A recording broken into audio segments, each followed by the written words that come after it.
আল্লাহ রাব্বুল আলামিন যুগে যুগে হযরতে আদম আলাইহিস সালাম থেকে নিয়ে আমাদের আপনাদের নবী হযরত মুহাম্মদ রাসূল সাল্লাল্লাহু আলাইহি ওয়াসাল্লাম পর্যন্ত মুসালসাল 15,000 বছর পর্যন্ত আম্বিয়া কেরাম আলাইহিমুস সালাতু ওয়াস সালামদেরকে পাঠাইতে থাকেন। এর পূর্বে আল্লাহ রাব্বুল আলামিন যুগে যুগে অন্য অন্য মখলুকদেরকেও পাঠাইয়েছেন।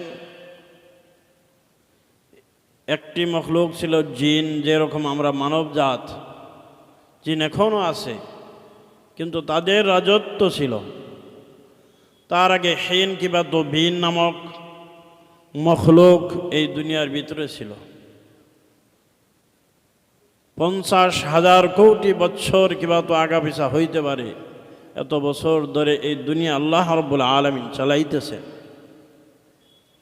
সর্বশেষ হাজরাতে মানব ইনসান জাতকে আল্লাহ রাব্বুল আলামিন এই দুনিয়ার ভিতরে পাঠিয়েছেন। আল্লাহ রাব্বুল আলামিন মানব জাতকে কিসের জন্য পাঠাইলেন?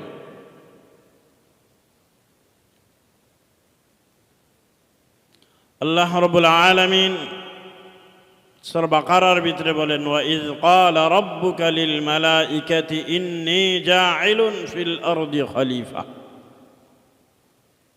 অপর একটি আয়াতে বলেন, ওমা খালাকতুল জিন্না ওয়াল ইনসা ইল্লা লিয়াবুদুন আই লিয়ারিফুন। আল্লাহ রাব্বুল আলামিন সর্বশেষ এই মানব জাতকে পাঠাইছেন মায়া করে, মাহাব্বত করে, যাতে এরা আল্লাহ রাব্বুল আলামিনের হুকুম কে মানে, তার সাথে সাথে এদের মাধ্যমে নাফরমানিয়তা, ফরমাবরদারি এগুলাও কিছু রহিয়াছে। আল্লাহ রাব্বুল আলামিনের একটি মখলুক ফেরেশতা, তাদের জীবনে কোনো দিন গুনাহ হয় না। গুনাহ কি বস্তু তারা জানে না।